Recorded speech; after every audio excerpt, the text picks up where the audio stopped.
بسم اللہ الرحمن الرحیم۔ السلام علیکم، welcome to our YouTube channel Zeeshan Asad. ہم بات کریں گے یہودیوں کے جھوٹے مسیحا دجال کا خروج کہاں سے ہوگا اور خروج کے بعد کے حالات و واقعات۔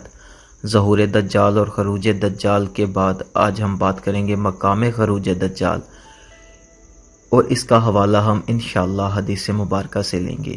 حدیث نبوی صلی اللہ علیہ وسلم ہے کہ دجال شام و عراق کے درمیانی راستہ سے نکلے گا اور اپنے دائیں بائیں فساد پھیلائے گا۔ اللہ کے بندو ایمان پر ثابت قدم رہنا۔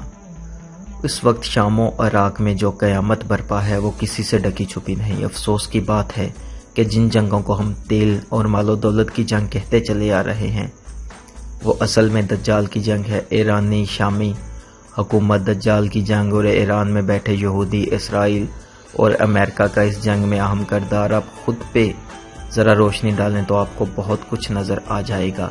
خود کو مسلم کہنے والے ممالک کا کردار بھی عیاں ہو جائے گا۔ فی الحال میں یہاں اتنا کہنا چاہوں گا کہ بشار الاسد جو مسلمانوں کے قتل عام کا ذمہ دار ہے، اس کے خاندان کا اصفہان کے یہودیوں سے گہرا تعلق ہے۔ شام و ایران کے درمیانی راستے سے نکلنے والا جھوٹا مسیحا دجال وہاں سے دوبارہ ایران کے علاقے اصفہان اور اصفہان میں ایک خاص مقام یہودیہ آئے گا اور اپنے لشکر سے جا ملے گا جو صدیوں سے اس کے انتظار میں ہیں۔ جیسے کہ ذیل میں دی گئی حدیث مبارکہ میں روایت ہے، سیدنا انس بن مالک رضی اللہ تعالیٰ عنہ سے روایت ہے کہ رسول اللہ صلی اللہ علیہ وسلم نے فرمایا، دجال اصفہان کی یہودیوں کی بستی سے ظاہر ہوگا، اس کے ساتھ 70,000 یہودی ہوں گے، انہوں نے سبز رنگ کی شالیں کندھوں پر ڈال رکھی ہوں گی۔ حضرت انس رضی اللہ تعالیٰ عنہ رسول اللہ صلی اللہ علیہ وآلہ وسلم سے روایت کرتے ہیں، آپ صلی اللہ علیہ وآلہ وسلم نے فرمایا، اصفہان کے 70,000 یہودی دجال کی اطاعت کریں گے، ان پر سیاہ چادریں ہوں گی۔ بعض روایات میں سیاہ چادریں منقول ہیں اور بعض میں سبز شالیں۔ میرے آقا صلی اللہ علیہ وآلہ وسلم پر میرے ماں باپ قربان 1400 سال پہلے بیان کی گئی سچائیاں آج حرف بہ حرف پوری ہو رہی ہیں۔ دجال کے انتظار میں 77,000 یہودی اس وقت ایران میں موجود ہیں، اور ایران میں یہودیوں کی تاریخ 3,000 سال سے بھی پرانی ہے۔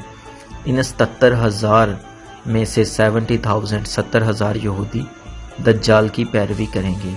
ایران میں رہنے والے یہودی دنیا بھر میں موجود یہودیوں کے تمام قبائل میں سب سے اہم اور افضل سمجھے جاتے ہیں، جنہیں کئی بار اسرائیل میں آباد ہونے کی دعوت دی گئی، لیکن انہوں نے یہ درخواست مسترد کرتے ہوئے ایران کو ہی ترجیح دی۔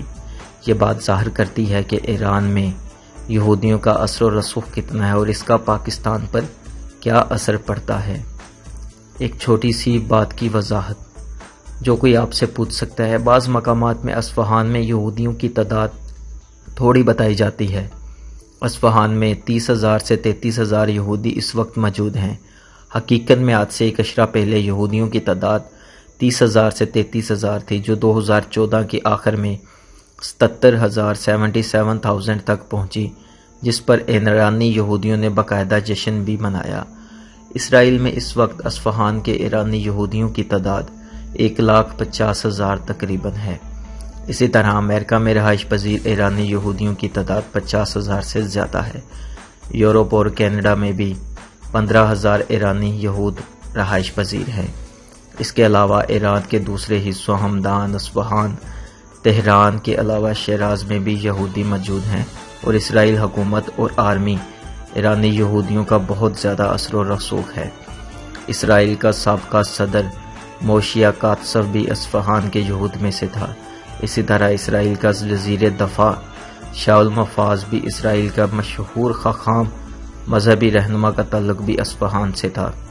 اور ایک روایت آئی ہے جس میں سیدنا ابو بکر رضی اللہ تعالیٰ عنہ سے روایت ہے، رسول اللہ صلی اللہ علیہ وسلم نے فرمایا، مشرق کی جہت میں واقع خراسان نامی جگہ سے دجال نمودار ہوگا، اور ایسے لوگ اس کی پیروی کریں گے جن کے چہرے ڈھالوں کی طرح چوڑے چپٹے ہوں گے۔ اس روایت میں خراسان کا ذکر آیا ہے۔ تمام روایت اس لیے بیان کر رہا ہوں تاکہ دوبارہ آپ کے سامنے شام و عراق، اصفہان اور خراسان سے دجال کے خروج کا ذکر ہو تو آپ اس میں الجھے نہیں۔ اصل میں قدیم خراسان میں شمال مغربی افغانستان کا علاقہ شامل ہے۔ خراسان مشرق میں بدخشاں تک پھیلا ہوا ہے اور اس کی شمالی سرحد دریائے جیہوں اور خوارزم تھے اور مختلف ادوار میں نشاپور، مرو، ہرات اور بلخ اس کے دارالحکومت رہے۔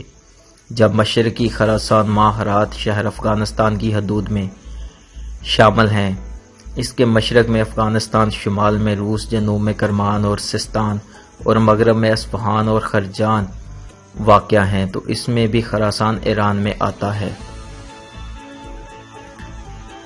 خراسان سے ظہور پذیر ہونے والا یہودیوں کا جھوٹا مسیحا دجال یہاں سے اپنا لشکر لے کر شام اور عراق میں اپنی خدائی کا دعویٰ کرے اور اصفہان ایران میں ہے، جہاں دجال کے نکلنے سے اپنے لشکر سے جا ملے گا، اور یہ وہ مقام یہودیہ ہے۔ زمانہ قدیم میں ایران بھی خراسان میں شامل تھا۔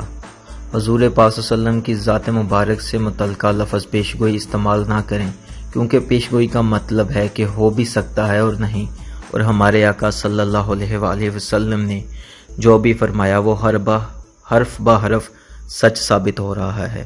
اللہ تعالی ہمیں ایمان پر ثابت قدم رکھے اور یہودیوں کی چالوں کو ناکام اور نیست و نابود کرے، آمین۔ گزارش کروں کہ اگر آپ نے ہمارا چینل سبسکرائب نہیں کیا تو ہمارا چینل سبسکرائب کر لیں اور بیل آئیکن کے بٹن پر بھی کلک کر لیں تاکہ ہماری مستقبل میں آنے والی مزید ویڈیوز آپ تک پہنچتی رہیں۔